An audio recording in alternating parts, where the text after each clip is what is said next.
Dans les situations de garde alternée, nous pensons que l'hébergement donc de nuit d'un enfant ne devrait pas se faire, on va dire, avant l'âge de 2 ans, certains même disent 3 ans,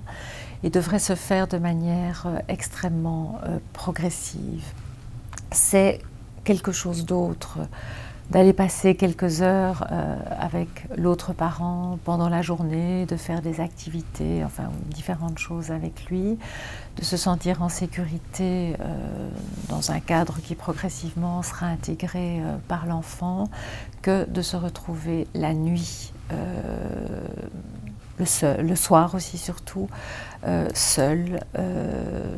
dans sa chambre, seul avec lui-même,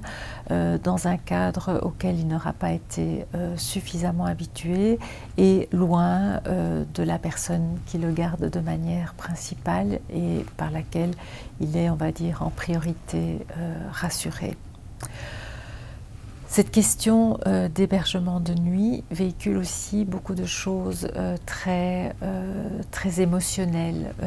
pour les parents. C'est très important pour certains parents d'avoir l'enfant qui reste chez eux aussi la nuit, de se coucher avec lui, de se lever le lendemain avec lui. C'est quelque chose qu'on peut évidemment tout à fait bien comprendre et entendre,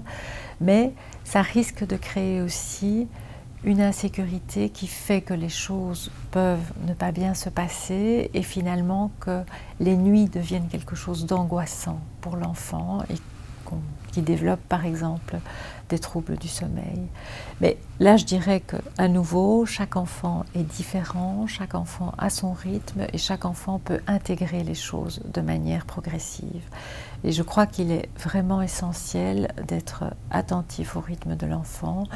et de bien lui expliquer ce qui se passe, quand ça se passe, comment ça va se passer,